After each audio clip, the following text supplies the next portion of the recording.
Very good morning student. आज का हमारा जो टॉपिक है केमिकल काइनेटिक्स से order of reaction. Order of reaction क्या होता है कि अगर हम रेट ऑफ केमिकल रिएक्शन के बारे में देखें तो रेट ऑफ केमिकल रिएक्शन क्या होता है, directly proportional to the concentration of the reactant, और कोफिशिएंट को पावर में लिखते हैं। इन कोफिशिएंट को अगर हम ऐड कर दें तो जो वैल्यू मिलेगा that will be order of reaction. जैसे मान लेते हैं कि हमारा chemical reaction A B B C and this equal to product.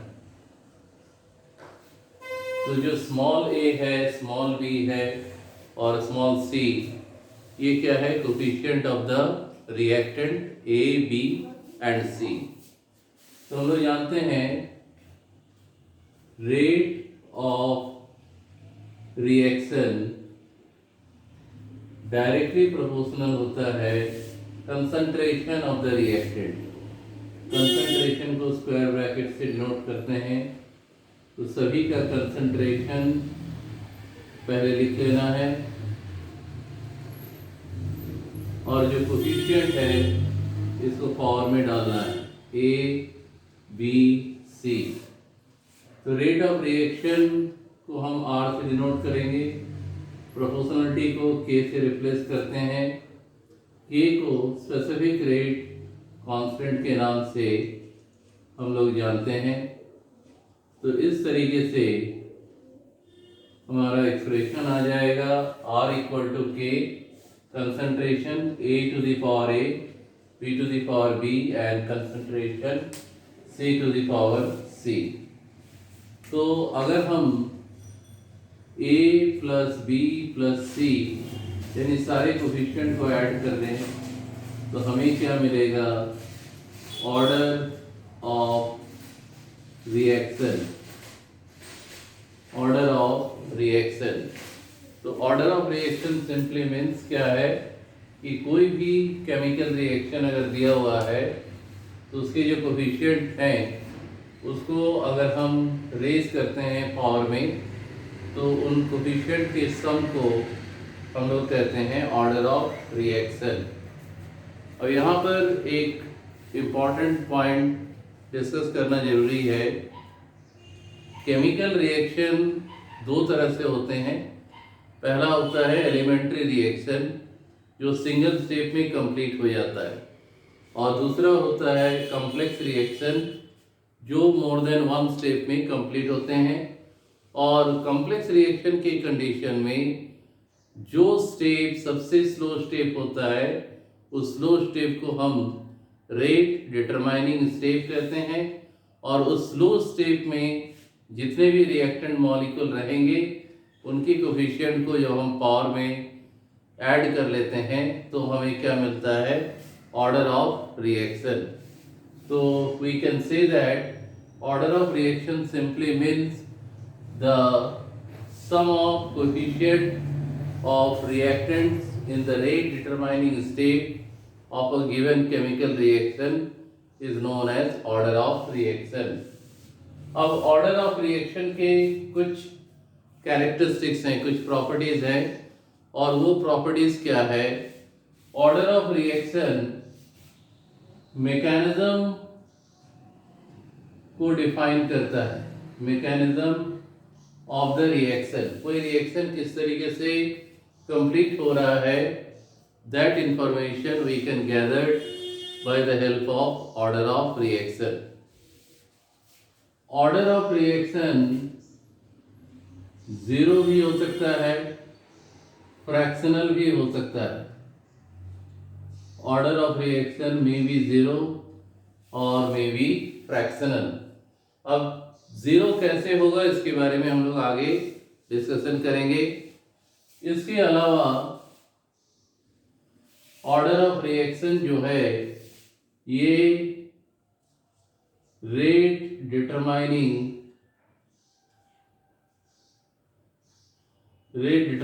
Step को डिफाइन करता है।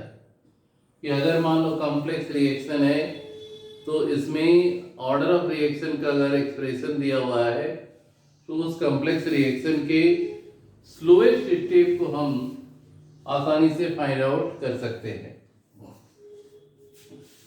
नेक्स्ट प्रॉपर्टी है ये experimentally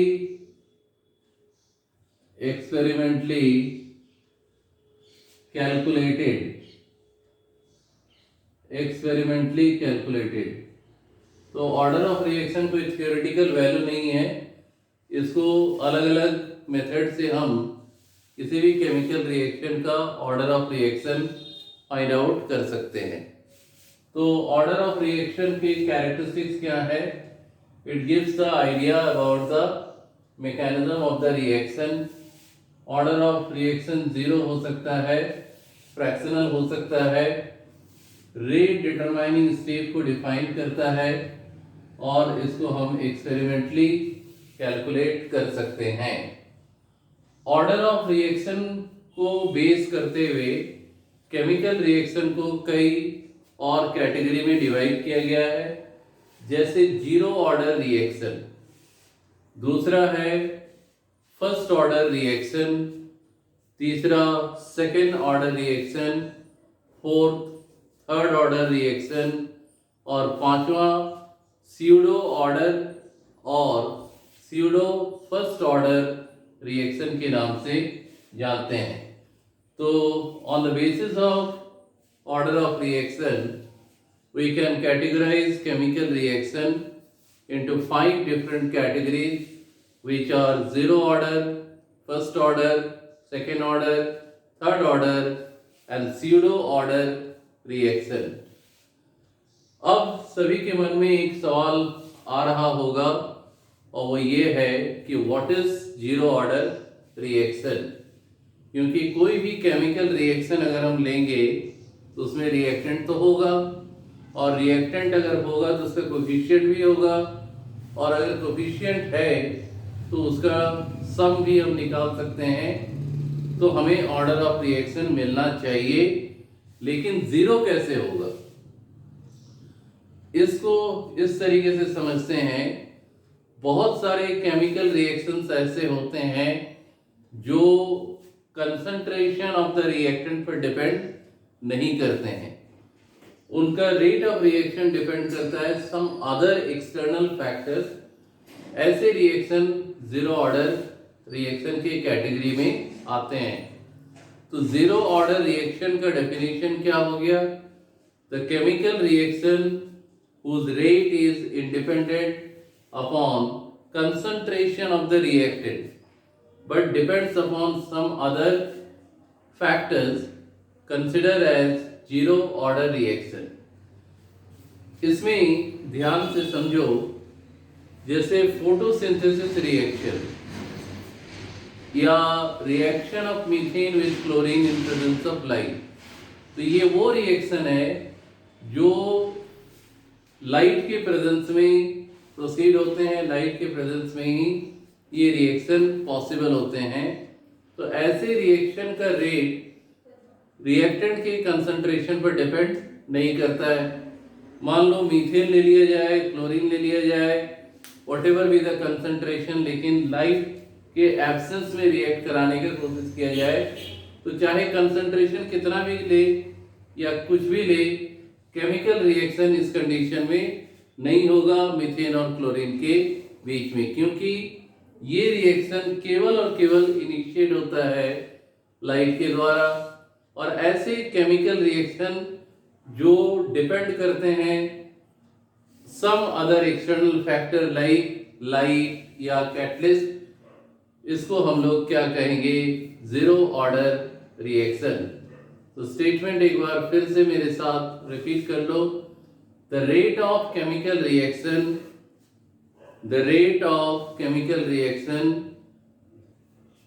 independent upon concentration of the reactant but depends upon other external factors like light or catalyst are said to be as zero order reaction। तो ध्यान से इसको समझते हैं। डेफिनेशन तो हो गया और एग्जाम्पल भी लिख लो। Chlorination of methane, chlorination of methane. Second example लिखो, फोटोसिंथेसिस रिएक्शन। तो ये सारे रिएक्शंस जो हैं वो लाइट के प्रेजेंस में ही होते हैं, यानी रिएक्टेंट के कंसंट्रेशन पर इन रिएक्शन का रेट जो है डिपेंड नहीं करता है। तो जीरो ऑर्डर रिएक्शन के लिए हम लोग सबसे पहले लिखेंगे रेट ऑफ रिएक्शन। हमने क्या जाना है कि रेट ऑफ रिएक्शन जो है वो डायरेक्टली प्रोपोर्शनल होता है concentration of the reactant. Rate of chemical reaction directly proportional होता है concentration of the reactant to the power n. n क्या है? Order of reaction. n simply क्या define करता है? Order of reaction. ये general form है। तो rate of reaction को हम r से denote कर रहे हैं। Proportional रिएक्टेंट, और क्योंकि जीरो ऑर्डर है तो n का वैल्यू क्या हो गया 0, और रिएक्टेंट टू द पावर 0 का वैल्यू क्या हो गया 1, यानी r प्रोपोर्शनलिटी हटा k से, और रिएक्टेंट का कंसंट्रेशन टू द पावर 0 का मतलब 1, और ये इस तरीके से आ रहा है x to the power 0 equal to 1। तो यहाँ पर r इक्वल टू के आ गया। तो अगर हम इस एक्सप्रेशन को थोड़ा स्टडी करें तो हम देखेंगे r क्या है? Rate of reaction. k क्या है? स्पेसिफिक रेट कांस्टेंट या वेलोसिटी कांस्टेंट। तो इस एक्सप्रेशन को देख के हम इसका स्टेटमेंट लिख सकते हैं, for a zero order reaction. इस तरह का ऑर्डर है जीरो ऑर्डर, और zero order reaction, rate of chemical reaction is equal to the specific rate constant। बहुत ही important point है ये। कभी कभी इसमें क्वेश्चन आता है कि ये कंडीशन कब पॉसिबल है r इक्वल टू k। तो ये कंडीशन तभी पॉसिबल है जब रिएक्शन का नेचर क्या होगा जीरो ऑर्डर, और जीरो ऑर्डर रिएक्शन को आइडेंटिफाई अगर करना है तो बहुत सिंपली आइडेंटिफाई कर सकते हैं।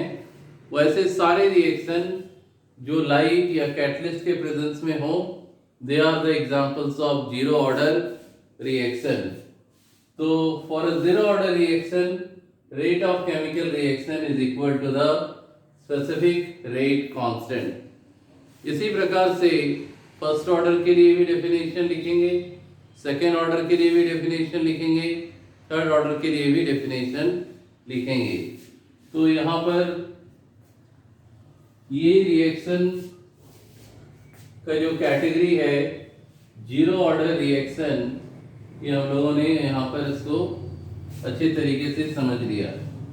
अब मान लो फर्स्ट ऑर्डर रिएक्शन के बारे में पूछा जाए तो ऑब्वियसली है कि इसका ऑर्डर ऑफ रिएक्शन क्या होगा 1। जैसे मान लो PCl5 चेंज हो रहा है PCl3 प्लस क्लोरीन में, तो यहाँ पर R equal to K PCl5 to the power 1, coefficient 1 है। तो ये जो ऊपर वाला रिएक्शन है जिसमें PCl5 डिकम्पोज हो रहा है PCl3 और क्लोरीन में, ये किस तरह का ऑर्डर है? ये हो गया फर्स्ट ऑर्डर रिएक्शन। तो decomposition of PCl5 is an example of first order reaction. इसी तरीके से अलग अलग ऑर्डर ऑफ रिएक्शन को डिफाइन किया जा सकता है। I hope that this particular lecture आप लोग को बहुत अच्छे तरीके से समझ में आ गया होगा। नेक्स्ट टॉपिक इसमें करेंगे how to find out the expression of rate constant for different order of reaction. Till then, thank you and goodbye.